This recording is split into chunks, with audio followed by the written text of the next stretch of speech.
Hey everybody, TacticAngel, playing some World of Warships Legends on the PlayStation 5. Today I have for you a review of the Tier 7 US Navy Premium Destroyer USS Somers. In this video, we'll start with some analysis, talk about the commanders, run down the stats with you, then finish off with some gameplay. If you do want to jump around, there are some time codes down in the description, as well as a link to the video on the Somers' impressive service history. When it comes to this ship in the game, the Somers is pretty easy to describe because she has her strengths and then she has her weaknesses, or really one profound weakness. This ship comes with some solid gun performance, very respectable torpedo characteristics, giving people who are interested in playing her a lot of latitude in how they might consider arming her. Her weaknesses, on the other hand, are pretty one-dimensional, and with any luck, those won't be included in the matchmaking. What do I mean? Well, the Somers isn't a top-shelf knife fighter like the Friesland or Fletcher, but it does have 8 guns, which means that she has a high potential damage per volley, and it will gun down the majority of ships it can face, particularly if it gets the drop on them. It's also not the absolute best torpedo boat destroyer, but she is very capable thanks to having a dozen torpedoes in 3 launchers. They have decent speed and tremendous range by default, giving you the flexibility to also build in this direction. And all of that comes with the general benefits of being an American destroyer, that being long-lasting smoke screens, respectable speed, actually in this case good speed, and general maneuverability. The one weakness of this ship is really where it differs from other high-tier American destroyers, and that is its pre-World War II anti-aircraft suite. And the single-purpose main battery gives it a catastrophic AA rating. And its AA rating really isn't just a number, this ship is legitimately next to helpless in dealing with an enemy carrier. And that's really it. That's the downside. If you want to really complain about the ship, you'd probably point at its other not exactly great stats like the long torpedo reload. It's also got slightly worse than average sea detectability by like 100 meters, which also doesn't seem like a huge deal to me. I guess its turrets don't turn as fast as the Fletcher, but it does still turn faster than average. It doesn't have any armor, just like 95% of other destroyers. So yeah, people who are going to like the Somers are people who like playing destroyers. People who aren't going to like Somers are people who don't like playing destroyers or who find themselves in any game that includes an aircraft carrier. With the Americans, we do have 4 options for commanders. The one I went to immediately and generally prefer is Albert Gleaves. I would say that having 12-kilometer range is probably enough in this ship. By picking Gleaves, you are going to add as much as 720 meters to that.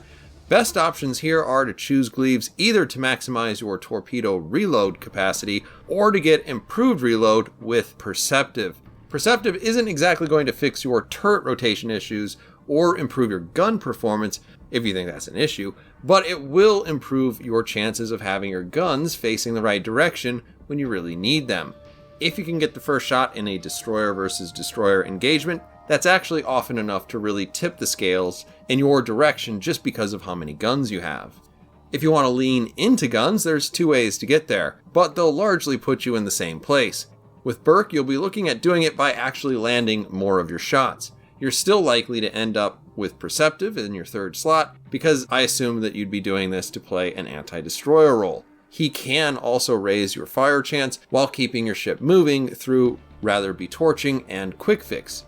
I think there are a few people out there who might be attracted to this and play it as an open water harasser with sidestep and a different combination of skills. He's the person that you'd want to use to do that, but generally speaking, I don't think this is the best ship to use for that particular type of destroyer gameplay. Halsey will help you achieve similar results basically through increased rates of fire. The downside to this is that you straight up nerf your own torpedo detectability and give a little rudder shift back to the server, which isn't really a big deal on this boat, but it still is a thing. Depending on your circumstances, this does make up for your low fire chance by having simply more guns and hopefully more hits. And if you really find the Somers turret traverse to be bothersome, you can take Twist and Track in the 3rd slot and speed them up quite a bit. I will mention that both of these gun commanders can improve the rate of fire of their guns at the expense of radio position finding, and actually improve their torpedo speed and reload times, but in both of those cases, I think you'd probably be better off using a different commander, and by that I do mean Albert Cleaves. Last but not least, the mustache himself, George Dewey. This isn't an extremely strong build, but being able to take additional fire chance in the first slot does put you more in the running as a decent fire starter. And if you don't have a lot of high-ranking American destroyer captains, this is actually an easier way to get that fire chance up rather than Burke. You can also simultaneously reduce your torpedo reload, which works better here because you have no access to RPF. Having a third engine boost and smokescreen is occasionally useful, but buyer be warned, this is kind of a dangerous way to play this ship, like most destroyers. If you do have to use Dewey on this ship, I would say you are probably playing the base commander blues. Jumping to stats, I'll talk a little bit about the Fletcher for sure, but probably more about how this ship plays against other memorable ships, because she does play at least a little bit different than your typical American destroyers. Starting with your survivability, you wade into battle with 17,300 hit points. This is on the low side of average, which is a bit disappointing if you're looking to survive a lot of knife fights. But this is actually 600 hit points more than you find on Fletcher, and that thing just lives to cut down enemy destroyers. So it's not like it's impossible to do that based on the HP alone. Looking at your armor, you have between 3 and 20 millimeters of armor. You basically have very little armor on your hull and next to nothing on your superstructure. So it's not going to save you unless you're fighting a British light cruiser that can only shoot AP, in which case you can just nose into it. As a destroyer, you have no citadel, nothing special there, and no torpedo defense either, so be careful out there because your hit points are the only thing that keeps you in the fight. With your artillery, you have 4 turrets, each mounting 2 5-inch guns. They range out to a relatively average 10.9 kilometers. I will note that if you are shooting past 5 kilometers, you'll increasingly notice that these guns really lob shells more than send them. In any case, these shells reload every 6 seconds, which is a bit on the slow side. That's probably a balancing factor just because of the sheer number of guns that you have, since most destroyers are going to have 5 or maybe 6 guns at this tier. Your turret rotation is also pretty much in the middle of the pack, if not ever so slightly better than average. How this shakes out with your 1800 HE damage, you will have pretty decent damage per minute with high explosive, which is probably what you're going to use more often than not. Due to the 6-second reload, you will need to realize that you are not the biggest fish in the ocean though. Fletchers, Frieslands, ZF6, and other knife fighters will eat you alive if you engage at least in a fair fight with them. The other downside here is that you aren't a particularly good fire starter thanks to the long reload and standard 5% fire chance for American 5-inch shells. Your AP does 2100 damage, which puts you a bit low on the damage per minute equation there, even with 8 guns. So unless you're against a particularly poorly armored cruiser at say less than 5 kilometers, it's completely broadside to you, you may not want to try that. The other thing worth noting here is that you have a large number of guns. You have very great single shot possibility. If you get the drop on an enemy destroyer or take shots as you're moving into cover, you can stack the deck in a destroyer versus destroyer engagement or steal more significant amounts of damage as you vanish behind cover. With torpedoes, you also have a lot of these. 3 launchers, each holding 4 torpedoes.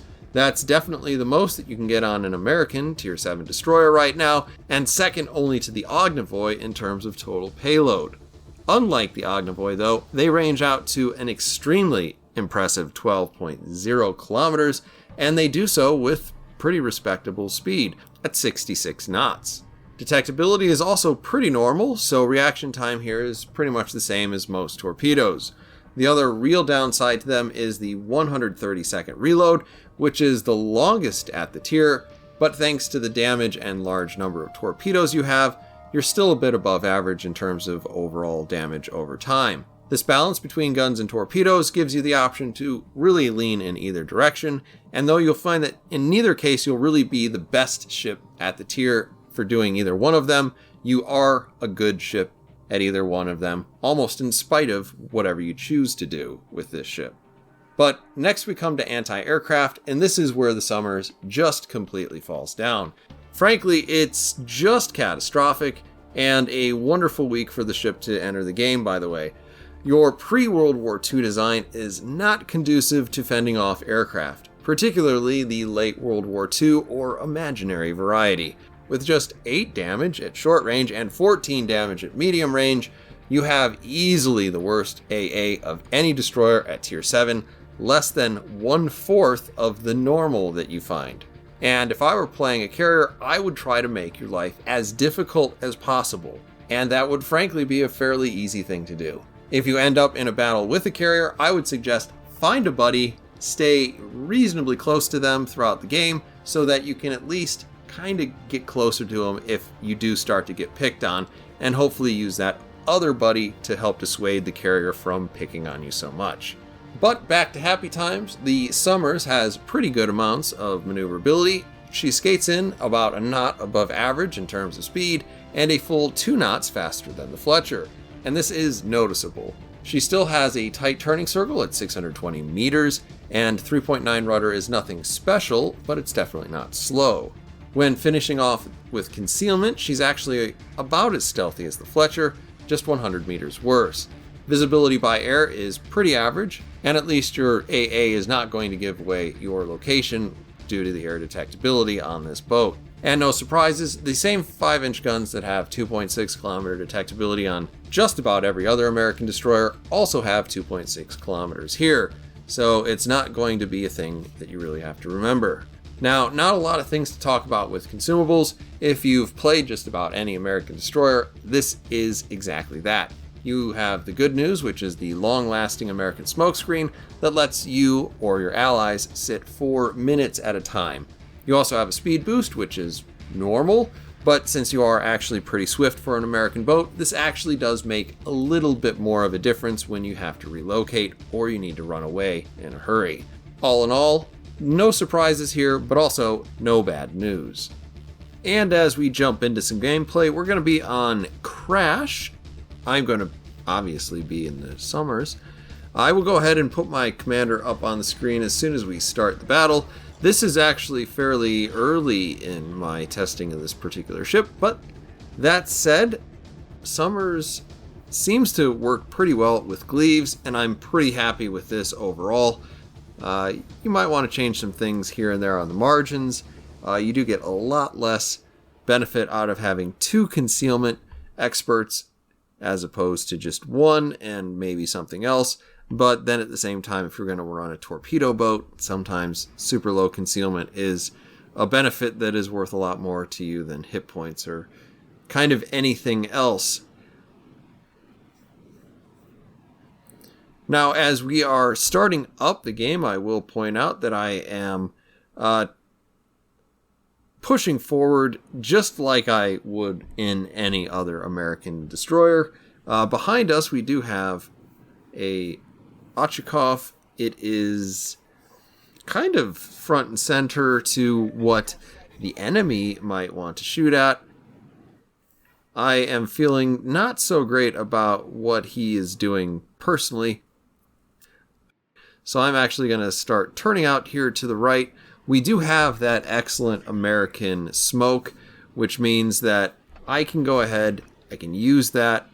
Hopefully he will take advantage of that, slow down, stop, maybe, and just farm some damage for a while. We do try to drag the trail in front of him.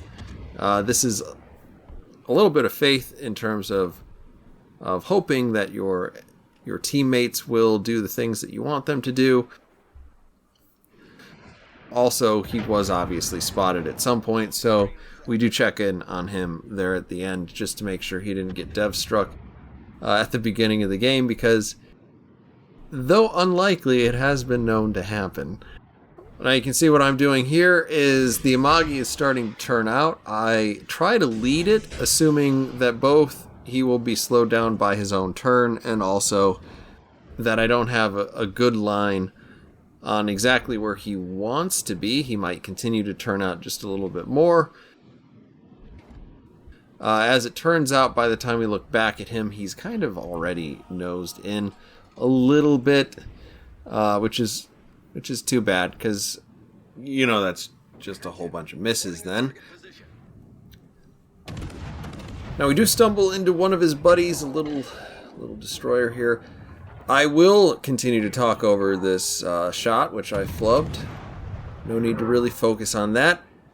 What's really fun about the Summers is you can save one of your torpedo banks in reserve, and you still functionally are running around with the same number of torpedoes as most other Tier 7 destroyers. Here I'm going to use it on a widespread just to make sure that this particular ship doesn't turn all the way out and launch his torpedoes at me, hopefully, because I don't have enough hit points for that kind of stuff. So this is a distraction. Obviously, if I hit him, that's also nice.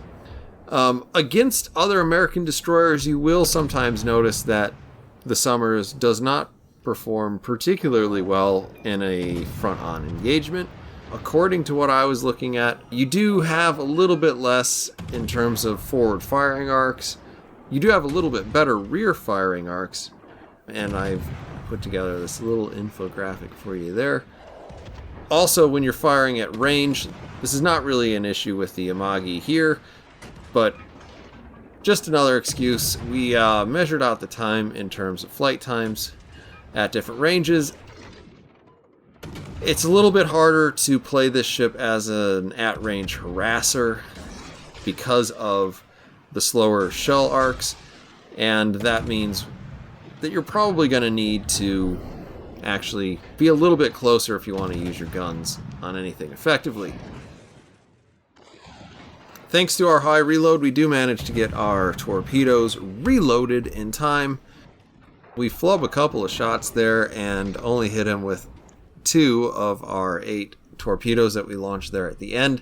So we do aim in at the end just to try to take this a little bit more seriously, but he ends up dying. So that's maybe not a big deal.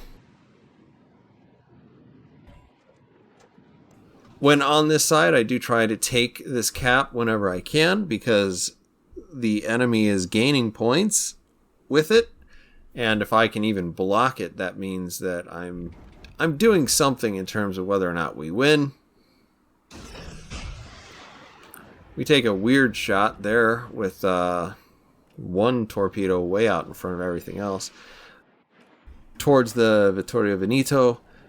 Unfortunately, it looks like he is not going to sail straight. He seems to be turning in. So we led him at least as much as we needed to if he was driving the same speed. I was expecting him to continue forward. Obviously he doesn't. And now I'm looking at a situation where you have an SAP secondary battleship driving towards my poorly armored ship. That's not super great. He pops a smoke, which is a good idea. He's going to be able to basically cover a lot of ground there while I'm hiding behind this corner. And as long as he maintains good shot discipline, he's not necessarily going to even be spotted.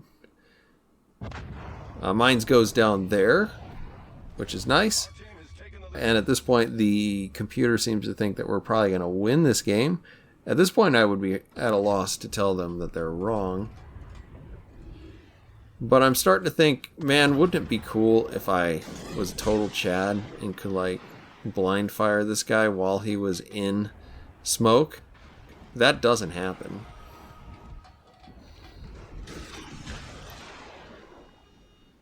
So we launch another set of torpedoes. One of the nice things about having 3 of them. At 66 knots, they are basically average speed. We do manage to land 2 shots there. Our third set of torpedoes is ready thanks to our slightly better reload. And I don't know, you guys can tell me down in the comments. Do you think that the reload on this is pretty okay in this sort of configuration? I found it to be really quite comfortable. Thankfully, we don't take too many shots with the SAP, and we look away with just enough time to ensure that we are the cool guy who doesn't look at explosions. Now at this point we're going to head over towards sea because I think that all American destroyers, or perhaps all destroyers, should be playing caps more than anything else. So we're going to try to get that cap. Sometime along this particular route, I can say with 100% certainty I was not paying attention to the game. I don't remember if I was cooking, cleaning, fixing a drink, chatting with somebody on Discord. All of these are possibilities, but at this point, I'm not actually paying attention to the game, which is one of the things I love about World of Warships Legends. You really don't need to pay that much attention to it if you have good situational awareness. And I'm not sure how you manage to have good situational awareness while not paying attention to the game, but it does happen. So anyway, we do manage to spot that Akatsuki with 2 sets of main battery shells. We do manage to finish him off. One of the things that we had there is our first set of shells was actually with AP. We probably would have finished him off with just 1 HE salvo. One of the nice things about this particular ship is with 8 guns, you can drop around 4,000 damage on the high end in terms of HE damage against other destroyers. Pretty much every destroyer you're going to face is going to have less than 25,000 hit points. So on the low end, you're looking at 20% of their life there. If you're talking about something like Yukikaze, something like that, a relatively fragile threat sort of torpedo destroyer, then you can be talking about a third of their life. Usually it's more like a quarter if you can land a 4,000 damage salvo. So this is one of the nice things about this particular ship. I did release a short a couple of days ago about this very thing. And now that we only have 1 ship left in the game, we're just going to go ahead and launch our super long range torpedoes on him there. You can see, of course, we're following our shots with the shell follow view. This is available only on preset number 1 and 2. I use preset number 2. I also made an infographic to explain this, but it has not answered 100% of the questions. In any case, the torpedoes get there in quite enough time. We do manage to finish him off, and we finish off the game. Now, we did pretty well there in terms of an overall performance. The Summers is a very strong ship in terms of just being able to kind of do it all as long as there's not a carrier in the game. My final thoughts on it are really, it's just a strong ship. Good guns, good torpedoes, and if you are unlucky enough to get in a game that does have a carrier, do find a buddy so you can benefit from his AA. Other than that, I guess I'm a little bit sad when I have to face something like a Friesland, which are almost universally trying to be the screen door on my submarine, and that's kind of it. I will offer you, dear viewer who has stayed to the end of this review, my preference to play this ship with a torpedo focus may have a lot to do with this not being able to compete with some of my other favorite ships, which are all DD knife fighters. So I really love this as a torpedo destroyer that can get a pretty respectable amount of main battery gun performance. That said, it's not a Friesland, it's not a Fletcher, it's not a ZF6. It's not one of those little angry ships that's going to wreck every other destroyer in the game. You do have to be a little bit more careful with what fights you want to pick. In any case, Summers is a pretty cool ship in my book. Let me know what you guys think down in the comments. I hope you have enjoyed this review as always, and hope to see you on the next one.